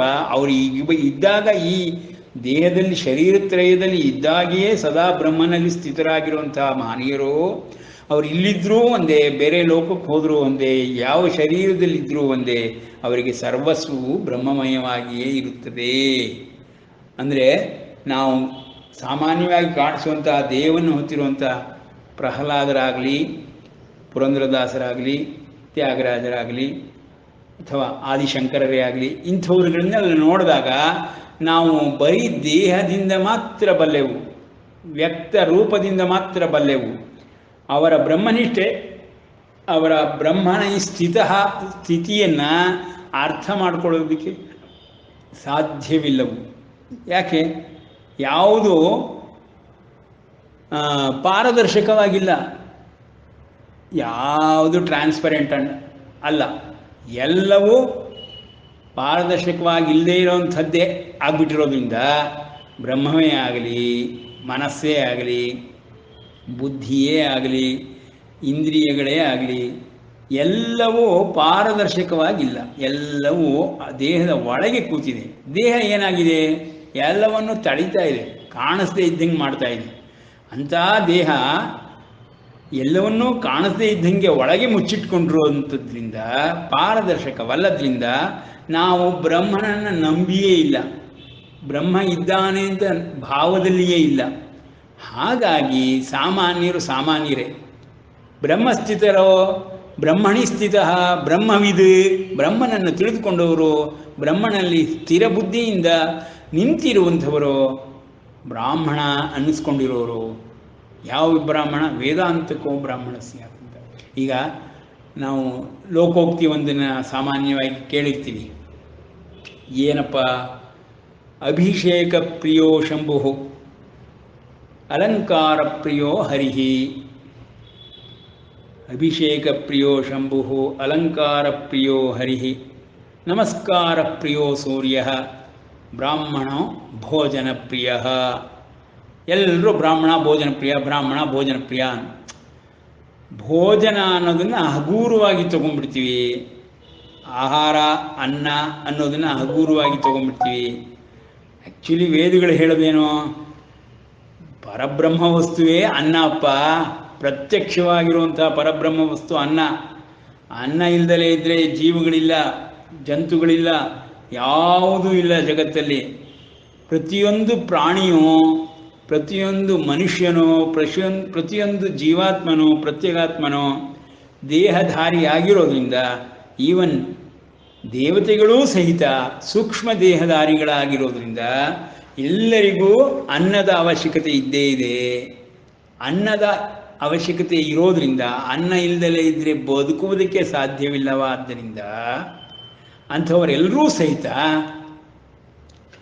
ಅನ್ನವನ್ನು ನಂಬಿಕೊಂಡೇ ಇರೋದ್ರಿಂದ ಅನ್ನದ ಮಹತ್ವ ಏನು ಅಂತ ಗೊತ್ತಾಗುತ್ತೆ. ಅಂಥ ಅನ್ನವನ್ನು ಕೊಡುವಂಥ ಆಹಾರವನ್ನು ಸ್ವೀಕರಿಸೋದ್ರಲ್ಲಿ ಬ್ರಾಹ್ಮಣ ಆಸಕ್ತನಾಗಿರ್ತಾನೆ. ಅಂದರೆ ಪರಬ್ರಹ್ಮನಲ್ಲಿ ಆಸಕ್ತನಾಗಿರ್ತಾನೆ ಅನ್ನೋ ಅರ್ಥ. ಬ್ರಾಹ್ಮಣ ಭೋಜನ ಪ್ರಿಯ ಅಂದರೆ ಊಟದಲ್ಲಿ ಮಾತ್ರ ಅವನು ಮುಂದೆ, ಇನ್ಯಾವುದು ಗೊತ್ತಿರಲ್ಲ. ಹಾಗಲ್ಲ. ಬ್ರಾಹ್ಮಣ ಪದದಲ್ಲಿಯೇ ಬ್ರಹ್ಮಜ್ಞಾನಿ ಎನ್ನುವುದು ಅಡಕವಾಗಿದೆ. ಬ್ರಹ್ಮಜ್ಞಾನಿ ಅಲ್ಲದೆ ಇದ್ದವನು ಬ್ರಾಹ್ಮಣ ಪದಕ್ಕೆ ಅರ್ಹನೇ ಅಲ್ಲ. ಬ್ರಾಹ್ಮಣ ಪದ ಇದೆ ಅಂದರೆ ಪದ ಬಂದಿರೋದು ಬರೀ ಹುಟ್ಟಿನಿಂದ ಅಂದರೆ, ಅಥವಾ ದೇಹದಿಂದ ತಾನು ಬ್ರಾಹ್ಮಣನಾಗಿ ಗುರುತಿಸಲ್ಪಡ್ತಿದ್ದೀನಿ ಅಂದ್ಬಿಟ್ರೆ, ವೇಷಭೂಷಣಗಳನ್ನು ಹಾಕ್ಕೊಂಡ್ಬಿಟ್ರೆ ಅವನು ಬ್ರಾಹ್ಮಣನಾಗ್ಬಿಡೋಲ್ಲ. ಬ್ರಹ್ಮನಿಷ್ಠೆಯಿಂದ ಇರುವಂಥವನು, ಬ್ರಹ್ಮವಿದನಾಗಿರೋನು, ಬ್ರಹ್ಮಣಿ ಸ್ಥಿತನಾಗಿರೋನು, ಅಂಥ ಬ್ರಾಹ್ಮಣ ಪಂಡಿತನಾಗಿರ್ತಾನೆ, ಸಮದರ್ಶಿಯಾಗಿರ್ತಾನೆ. ಅಂಥವನು ಅಂತ ಪರಮಾತ್ಮ ಹೇಳ್ತಿರೋದು. ಅಂಥ ಬ್ರಾಹ್ಮಣ ಭೋಜನ ಪ್ರಿಯ ಅಂತ ಇಲ್ಲಿ ವರ್ಣನೆ ಮಾಡ್ತಾ ಇರೋದು ಈ ಲೋಕೋಕ್ತಿಯಲ್ಲಿ. ಅಂದರೆ ಏನಾಯಿತು?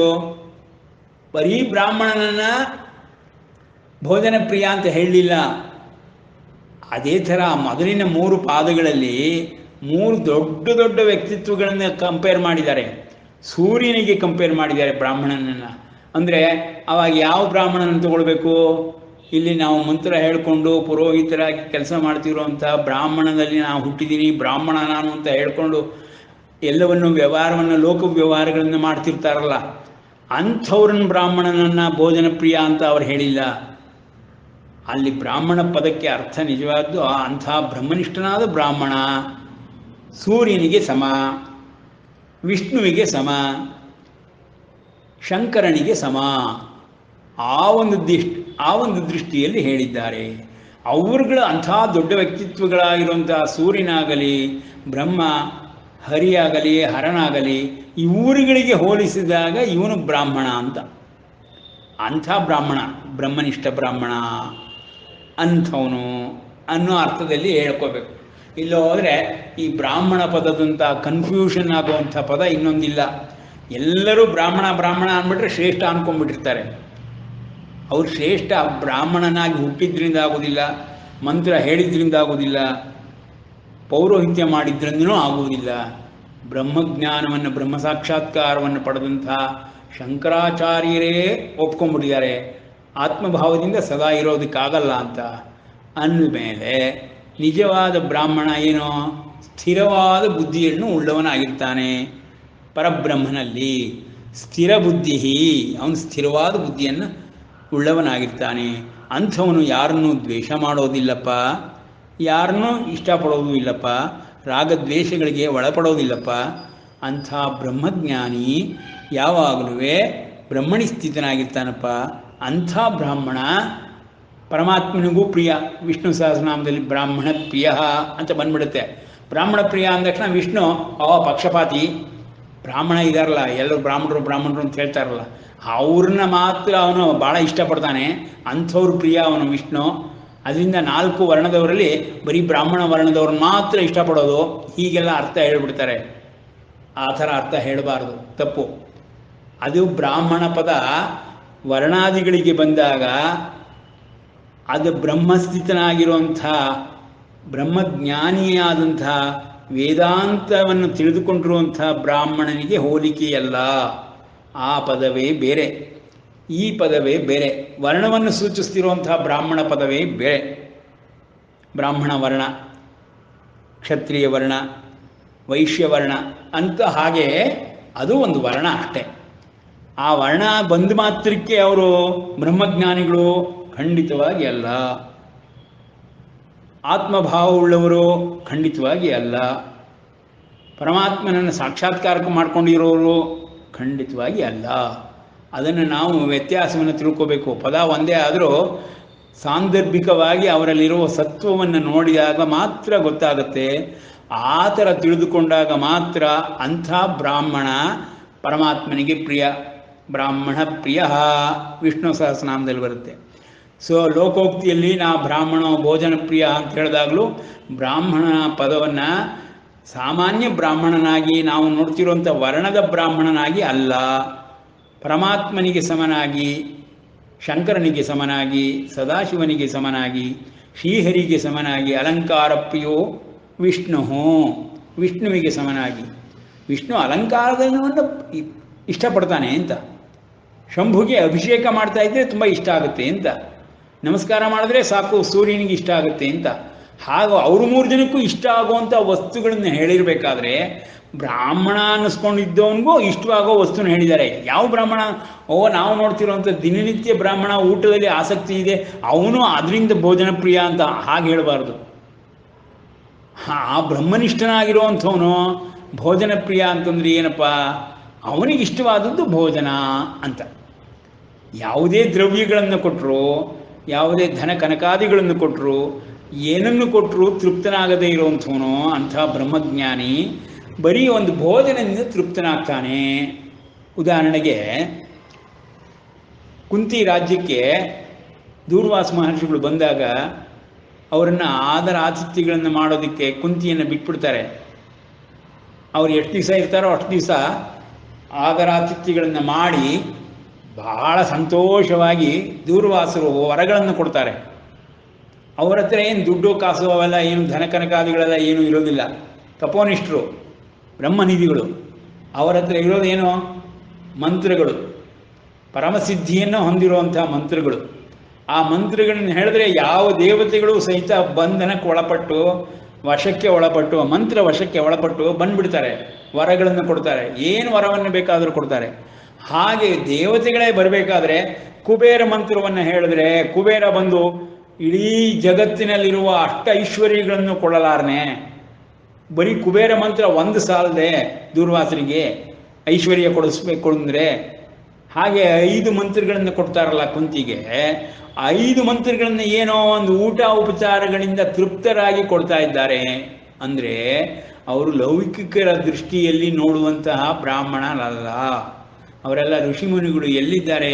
ಎಷ್ಟು ಎತ್ತರದಲ್ಲಿದ್ದಾರೆ? ಅವರು ಹರಿ ಹರ ಬ್ರಹ್ಮಾದಿಗಳಿಗೆ ಹೋಲಿಸುವಂಥ, ಸೂರ್ಯದೇವನಿಗೆ ಹೋಲಿಸುವಂಥ ಸ್ಥಿತಿಯಲ್ಲಿದ್ದಾರೆ. ಅಂಥವರು ಬ್ರಹ್ಮಜ್ಞಾನಿಗಳು, ಅಂಥವರು ತತ್ಪರಾಯಣ, ಅಂಥವರು ತನ್ನಿಷ್ಠ, ಅಂಥವರು ತದಾತ್ಮಾನ, ಅಂಥವರು ತದ್ಬುದ್ಧಯ, ಅಂಥವ್ರನ್ನ ತಿಳ್ಕೋಬೇಕಪ್ಪ ಅಂತ ಹಿಂದಿನ ಶ್ಲೋಕದಲ್ಲಿ ಹೇಳಿದ ಹಾಗೆ ಪಂಡಿತಾ ಸಮದರ್ಶಿನ, ಅಂಥ ಪಂಡಿತರು ಬ್ರಾಹ್ಮಣೋತ್ತಮರು, ಅವರು ಸಮದರ್ಶಿಗಳು, ಸರ್ವವನ್ನು ಏಕದೃಷ್ಟಿಯಿಂದ ಒಂದೇ ಸಮನಾಗಿ ನೋಡುವಂಥವರು ಬ್ರಹ್ಮಜ್ಞಾನಿಗಳು, ಬ್ರಹ್ಮ ಸಾಕ್ಷಾತ್ಕಾರ ಪಡೆದಿರುವಂಥವರು ಅಂತ ಹೇಳಿ ಮುಂದಿನ ಈ ಶ್ಲೋಕದಲ್ಲಿಯೂ ಬ್ರಾಹ್ಮಣನ ಒಂದು ವ್ಯಕ್ತಿತ್ವವನ್ನು ತಿಳಿಸ್ಕೊಡ್ತಾ ಇದ್ದಾರೆ. ಆ ರೀತಿ ನೋಡಿದಾಗ ಮಾತ್ರ ನಾವು ಬ್ರಾಹ್ಮಣ ಪದದ ಸರಿಯಾದ ಪ್ರಯೋಗ ಆಗಿರುತ್ತೆ ಅರ್ಥ ಮಾಡ್ಕೊಳ್ಬೇಕು. ಎರಡೆರಡು ಅರ್ಥ ಮಾಡಿಕೊಂಡು ನಾವು ದಿನನಿತ್ಯ ಬ್ರಾಹ್ಮಣರು ಅಂತ ಹೇಳ್ಕೊಂಡು ತಿರುಗ್ತಿರೋವಂಥವ್ರನ್ನೆಲ್ಲರನ್ನೂ ನಾವು ಬ್ರಹ್ಮಜ್ಞಾನಿಗಳು, ಬ್ರಹ್ಮ ಸಾಕ್ಷಾತ್ಕಾರ ಹೊಂದಿರೋರು ಅಂತ ಹೇಳಿಬಿಡಬಾರ್ದು. ಅವರಲ್ಲಿ ಇರಲ್ಲ ಅಂತಲ್ಲ, ಎಲ್ಲರಲ್ಲೂ ಇರ್ತಾರೆ. ಇರೋ ಹಾಗೆ ಬ್ರಾಹ್ಮಣರಲ್ಲೂ ಇರ್ತಾರೆ ಬ್ರಹ್ಮಜ್ಞಾನಿಗಳು. ಈಗ ನಾವು ಪುರಂದರದಾಸರು ಉದಾಹರಣೆ ಕೊಡಲಿಲ್ವೇ? ಅವರಲ್ಲಿ ಪ್ರಹ್ಲಾದ ಮಹಾರಾಜರು ಉದಾಹರಣೆ ಕೊಡಲಿಲ್ಲ. ಅವರುಗಳಲ್ಲಿ ಇರೋ ಹಾಗೆ ಇವರಲ್ಲೂ ಇರ್ತಾರೆ. ಬ್ರಾಹ್ಮಣರು ಅಂದ್ರೆ ಮಾತ್ರಕ್ಕೆ ಬರೀ ಬ್ರಾಹ್ಮಣ ವರ್ಣದಲ್ಲೇ ಇರಬೇಕು ಅಂತ ಎಲ್ಲೂ ನಿಯಮ ಇಲ್ವಲ್ಲ. ಬ್ರಹ್ಮಜ್ಞಾನಿಗಳು ಯಾವ ವರ್ಣದಲ್ಲಿ ಬೇಕಾದರೂ ಇರ್ಬೋದು. ಗಜೇಂದ್ರನಾಗಿರಲಿಲ್ವೇ ಬ್ರಹ್ಮಜ್ಞಾನಿಯಾಗಿ? ಹಾಗೆ ಯಾವುದ್ರಲ್ಲಿ ಬೇಕಾದರೂ ಇರೋವಂಥವ್ರಾಗಿರ್ತಾರೆ. ಅಂಥವ್ರು ನಿಜವಾಗಿ ವೇದಾಂತಿಗಳಾಗಿರ್ತಾರೆ. ಅಂಥವ್ರು ಬ್ರಾಹ್ಮಣರೂಪ ಅನ್ನೋ ಅರ್ಥದಲ್ಲಿ ಪರಮಾತ್ಮ ಹೇಳಿ ಮುಂದಿನ ಶ್ಲೋಕಕ್ಕೆ ಹೋಗ್ತಾ ಇದ್ದಾನೆ. ಬಾಹ್ಯ ಸ್ಪರ್ಶೇಷು ಅಸಕ್ತಾತ್ಮ ವಿಂದತ್ಯಾತ್ಮನಿ ಯತ್ ಸುಖಂ ಸಬ್ರಹ್ಮಯೋಗಯುಕ್ತಾತ್ಮ ಸುಖಮಕ್ಷಯ್ಯಮಶ್ನುತೆ. ನೋಡಿ ಏನು ಹೇಳ್ತಾ ಇದ್ದಾನೆ ಪರಮಾತ್ಮ ಇಲ್ಲಿ ಅಂತ.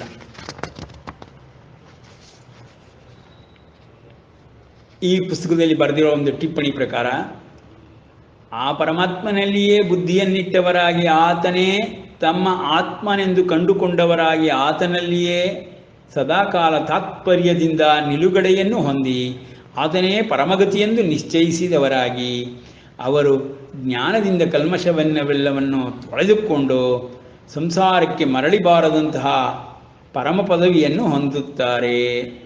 ಪಂಡಿತರಾದವರು, ವಿದ್ಯಾವಿನಯಗಳಿಂದ ಒಡಗೂಡಿದಂಥವರು ಬ್ರಾಹ್ಮಣನಲ್ಲಿಯೂ ಗೋವಿನಲ್ಲಿಯೂ ಆನೆಯಲ್ಲಿಯೂ ನಾಯಿಯಲ್ಲಿಯೂ ಚಂಡಾಲನಲ್ಲಿಯೂ ಸಮದರ್ಶಿಗಳಾಗಿರುತ್ತಾರೆ.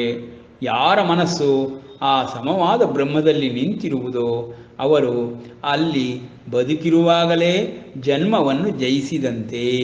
ಈ ದೇಹ ಇರಬೇಕಾದರೆ ಅವರು ಬ್ರಹ್ಮಣಿ ಸ್ಥಿತ, ಬ್ರಹ್ಮನಲ್ಲಿ ಸಾಕ್ಷಾತ್ಕಾರವನ್ನು ಪಡೆದು ಸದಾ ಯೋಗನಿಷ್ಠರಾಗಿ ಯೋಗಾರೂಢರಾಗಿ ಪರಮಾತ್ಮನಲ್ಲಿ ಆನಂದವನ್ನು ಹೊಂದುತ್ತಾ ಇರ್ತಾರೆ. ಅಂಥ ಬ್ರಹ್ಮವು ನಿರ್ದೋಷವಾಗಿ ಇರುತ್ತದೆ, ಅದಕ್ಕೆ ಯಾವುದೇ ದೋಷಗಳಿಲ್ಲಪ್ಪ, ಒಂದೇ ಸಮನಾಗಿಯೂ ಇರುತ್ತದೆ. ಇರುವಂತಹ ಅಂಥ ಬ್ರಹ್ಮನಲ್ಲಿಯೇ ಇವರುಗಳು ಸ್ಥಿರವಾಗಿ ಇದ್ದುಕೊಂಡಿರುತ್ತಾರೆ. ಬ್ರಹ್ಮವನ್ನರಿತು ಬ್ರಹ್ಮದಲ್ಲಿಯೇ ನಿಂತಿರುವಾತನು ತನಗೆ ಪ್ರಿಯವಾದದ್ದು ಸಿಕ್ಕಿದರೆ ಹಿಗ್ಗುವುದೂ ಇಲ್ಲ, ಅಪ್ರಿಯವಾದದ್ದು ದೊರೆತೊಡನೆ ತಗ್ಗುವುದೂ ಇಲ್ಲ, ಹಿಗ್ಗುವುದೂ ಇಲ್ಲ, ತಗ್ಗುವುದೂ ಇಲ್ಲ. ಸಮಮನಸ್ಕನಾಗಿ ಸಮಜ್ಞಾನವನ್ನು ಹೊಂದಿ ಸ್ಥಿರ ಬುದ್ಧಿಯುಳ್ಳವನಾಗಿರುತ್ತಾನೆ. ಅವನ ಬುದ್ಧಿಯು ನಿಲುಗಡೆಯನ್ನು ಹೊಂದಿರುತ್ತದೆ. ಅವನು ಯಾವ ಮೋಹಕ್ಕೂ ಒಳಪಡುವುದಿಲ್ಲ. ಅವನು ಹೊರಗಿನ ವಿಷಯಗಳಲ್ಲಿ ಆಗಲಿ ಆಸಕ್ತನಾಗಿರದೆ ಮನಸ್ಸುಳ್ಳವನಾಗಿರುವಂಥವನು ಸುಖವೆಂಬುದನ್ನು ಆತ್ಮನಲ್ಲಿಯೇ ಪಡೆದುಕೊಳ್ಳುತ್ತಾನೆಯೇ ವಿನಃ ಬೇರೆ ಎಲ್ಲೂ ಸುಖವನ್ನು ಕಾಣುವುದಿಲ್ಲ. ಆತ್ಮನ ಹೊರತಾಗಿ, ಬ್ರಹ್ಮನ ಹೊರತಾಗಿ, ಆ ಪರಮಪುರುಷನ ಹೊರತಾಗಿ ಬೇರೆ ಯಾವುದರಲ್ಲೂ ಸುಖವನ್ನು ಕಾಣದೇ ಇರುವಂತಹ ವ್ಯಕ್ತಿಯೇ ನಿಜವಾದ ಬ್ರಾಹ್ಮಣ. ವಿಷಯೇಂದ್ರಿಯಗಳು ಒಂದನ್ನೊಂದು ಸೋಂಕುವುದರಿಂದ ಆಗುವ ಭೋಗಗಳು ದುಃಖಕ್ಕೆ ಕಾರಣವಾಗಿ ಇರುತ್ತದೆ ಅಂತ ಪರಮಾತ್ಮ ಹೇಳ್ತಾ ಇದ್ದಾನೆ. ಬಾಹ್ಯಸ್ಪರ್ಶೇಷು ಅಸಕ್ತಾತ್ಮ ವಿಂದತ್ಯಾತ್ಮನಿ ಯತ್ ಸುಖಂ. ಆತ್ಮನಲ್ಲಿ ಯಾವ ಒಂದು ಸುಖವನ್ನು ಸದಾಕಾಲ ಹೊಂದುತ್ತಾನೆಯೋ ಪಡೆಯುತ್ತಾನೆಯೋ ಅಂತಹ ಬ್ರಹ್ಮಣಿ ಸ್ಥಿತ ಬ್ರಾಹ್ಮಣ, ಅಂತಹ ಬ್ರಹ್ಮಣಿ ಸ್ಥಿತನಾಗಿರುವಂತಹ ಬ್ರಹ್ಮಜ್ಞಾನಿಯು, ಬ್ರಹ್ಮ ಸಾಕ್ಷಾತ್ಕಾರವುಳ್ಳವನು. ಬಾಹ್ಯಸ್ಪರ್ಶೇಷು ಅಸಕ್ತಾತ್ಮ, ಹೊರಗಿನ ಯಾವ ವಿಷಯಗಳಲ್ಲಿಯೂ ಆಸಕ್ತಿಯನ್ನು ವಹಿಸುವುದಿಲ್ಲಪ್ಪ, ಅವನಿಗೆ ಆಸಕ್ತಿ ಇರುವುದಿಲ್ಲಪ್ಪ. ಅಂಥವನು ಬ್ರಹ್ಮಯೋಗ ಯುಕ್ತಾತ್ಮನಾಗಿರ್ತಾನೆ. ಯೋಗಯುಕ್ತ ಅನ್ನೋ ಪದಗಳನ್ನು ಹಿಂದಿನ ಅಧ್ಯಾಯಗಳಲ್ಲಿ ನೋಡಿದ್ವಿ. ಯುಕ್ತ ಮನುಷ್ಯ ಯಾರಪ್ಪ ಅಂದರೆ ಸರಿಯಾದವನು ಅಂತ, ಯೋಗಯುಕ್ತ ಅಂದರೆ ಯೋಗದಿಂದ ಸರಿಯಾಗಲ್ಪಟ್ಟಿರೋನು ಅಂತ, ಯೋಗಿ ಅಂತ. ಹಾಗೆ ಬ್ರಹ್ಮಯೋಗ ಯುಕ್ತಾತ್ಮ ಅಂದರೆ ಬ್ರಹ್ಮಯೋಗದಲ್ಲಿಯೇ ಸದಾಕಾಲ ಇರುವಂಥವನು ಅಂತ. ಹೀಗೆ ಬ್ರಹ್ಮಯೋಗ ಯುಕ್ತಾತ್ಮ ಅಂಥವನು ಸಿಕ್ಕೋದು ಏನೋ ತುಂಬ ತುಂಬ ತುಂಬ ಕಷ್ಟ. ಯಾಕೆ? ಭಗವದ್ಗೀತೆಯಲ್ಲೇ ಹೇಳಿರೋ ಹಾಗೆ ಪರಮಾತ್ಮ ವಾಸುದೇವ ಸರ್ವಮಿತಿ ಸಮಹಾತ್ಮ ಸುದುರ್ಲಭ. ಸರ್ವಸ್ವವು ವಾಸುದೇವಮಯಂ, ಎಲ್ಲವೂ ವಾಸುದೇವನೇ ಆಗಿದ್ದಾನೆ, ಜಗತ್ತೆಲ್ಲವೂ ವಾಸುದೇವನೇ ಆಗಿದ್ದಾನೆ, ನಾನು ಕಾಣುತ್ತಿರುವುದೆಲ್ಲವೂ ವಾಸುದೇವನೇ, ಅನ್ಯತ್ರ ಅನ್ಯ ಯಾವ ದೇವತೆಗಳನ್ನು ಯಾವ ಒಂದು ಶಕ್ತಿಯನ್ನು ನಾನು ನೋಡುತ್ತಿಲ್ಲ. ವಾಸುದೇವನೇ ಸರ್ವಸ್ವವಾಗಿದ್ದಾನೆ. ಸರ್ವಸ್ವಂ ವಾಸುದೇವಮಯಂ ಬ್ರಹ್ಮಂ ಮಯಂ ವಿಷ್ಣುಮಯಂ ಅಂತ ಪುರಂದರದಾಸರು ಹೇಳಿದ ಹಾಗೆ ಎಲ್ಲವನ್ನೂ ಬ್ರಹ್ಮನಲ್ಲಿಯೇ ಕಾಣ್ತಿರೋವಂಥವನು, ಬ್ರಹ್ಮನಲ್ಲಿಯೇ ಸುಖವನ್ನು ಕಾಣುವಂಥವನು. ಮಿಕ್ಕಿದ್ಯಾವ ವಸ್ತು ವಿಷಯಗಳಲ್ಲಿ ಆಗಲಿ ಸುಖವನ್ನು ಕಾಣುವುದಿಲ್ಲಪ್ಪ ಅಂತ ಹೇಳ್ತಾ ಇದ್ದಾನೆ.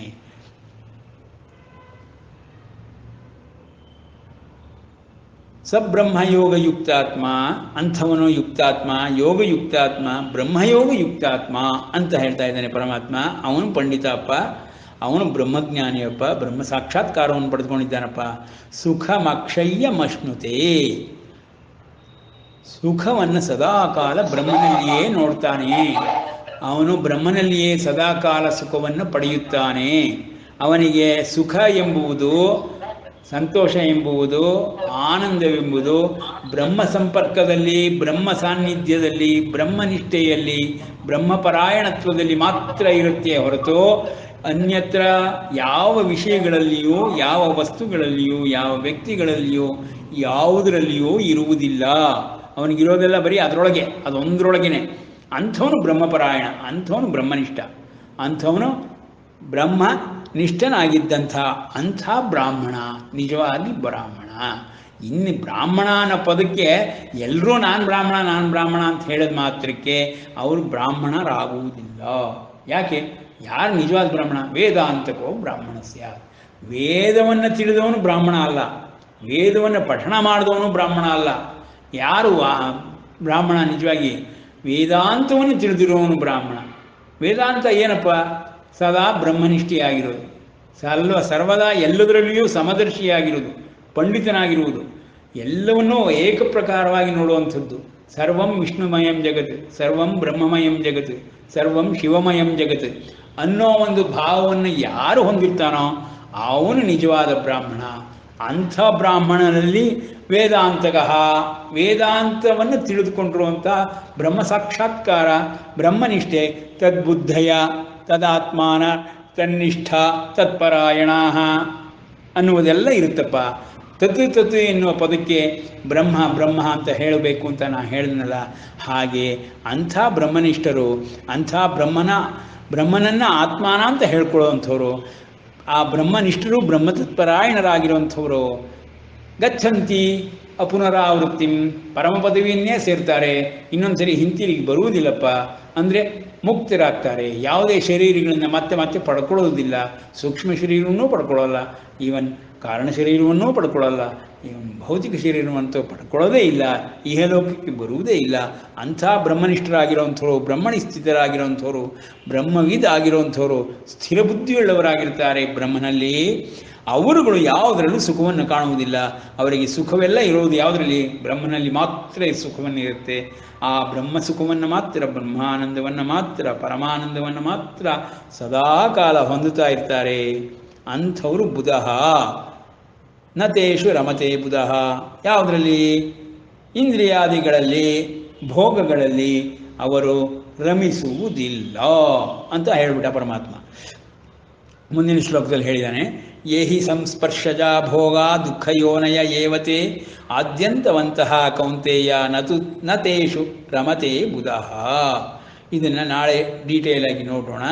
ಈಗ ಇಲ್ಲಿಗೆ ಮುಗಿಸಿರೋಣ. ಏನಾದ್ರು ಪ್ರಶ್ನೆಗಳಿದ್ರೆ ಇವತ್ತಿನ ವಿಷಯದಲ್ಲಿ ಕೇಳ್ಬೋದು.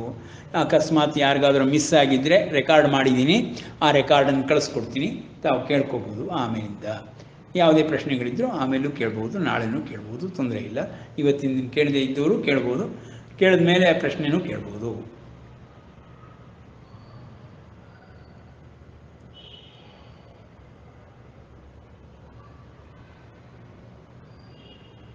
ಇಪ್ಪತ್ತೆರಡನೇ 21ನೇ ಶ್ಲೋಕದ ತನಕ ಮುಗಿಸಿದ್ದೀನಿ ಇವತ್ತು. ಆದರೆ ಬರೀ ಶಬ್ದಾರ್ಥವನ್ನು, ಪ್ರತಿಪದಾರ್ಥವನ್ನು ಮಾತ್ರ ಹೇಳಿದ್ದೀನಿ. ಒಂದೆರಡು ಉದಾಹರಣೆಗಳನ್ನು ಕೊಟ್ಟಿದ್ದೀನಿ, ಶಂಕರರು, ಪುರಂದರದಾಸರು ಅಂತ. ಇನ್ನೂ ಡೀಟೇಲ್ ಆಗಿ ಮತ್ತೆ ಇವುಗಳ 4 ಶ್ಲೋಕ ಬಗ್ಗೆ ತಿಳ್ಕೊಳ್ಳೋಣ. ಬ್ರಾಹ್ಮಣ ಅನ್ನೋ ಪದದ ಪರಿಚಯವನ್ನು ಚೆನ್ನಾಗಿ ಮಾಡ್ಕೊಂಡಿದ್ದೀವಿ. ನಾವು ತಿಳ್ಕೊಂಡಿರೋ ಬ್ರಾಹ್ಮಣ ಪದ ಅದಲ್ಲ. ನಿಜವಾಗಿ ಬ್ರಾಹ್ಮಣ ಪದ ಅಂದರೆ ಯಾವುದು ಅಂತ ಇಲ್ಲಿ 4-5 ಶ್ಲೋಕದಲ್ಲಿ ಹೇಳಿದ್ದಾನೆ ಪರಮಾತ್ಮ. ಅದು ನಿಜವಾದ ಬ್ರಾಹ್ಮಣ ಪದ. ಅಂಥದ್ದನ್ನು ಹೊಂದಿರುವವನು ನಿಜವಾದ ಬ್ರಾಹ್ಮಣ. ಅಂಥ ಬ್ರಾಹ್ಮಣ ಬ್ರಹ್ಮಜ್ಞಾನಿ ಅಂತ ಹೇಳಿದ್ದಾನೆ. ಅದನ್ನು ನಾವು ಇವತ್ತು ತಿಳ್ಕೊಂಡಿದ್ದೀವಿ. ಇದರ ಬಗ್ಗೆ ಇನ್ನೂ ಡೀಟೇಲ್ ಆಗಿ ಒಂದೊಂದಾಗಿ ಎಲ್ಲ ಒಂದು ತತ್ವಗಳನ್ನು ಅರ್ಥ ಮಾಡ್ಕೊಳ್ಳೋ ಪ್ರಯತ್ನ ಪಡೋಣ. ಯಾವುದೇ ಡೌಟ್ಗಳಿಲ್ಲ ಅನಿಸುತ್ತೆ ಅಲ್ವೇ?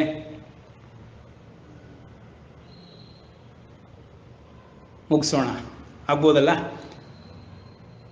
ಶ್ರೀಕೃಷ್ಣ ಅರ್ಪಣಮಸ್ತು.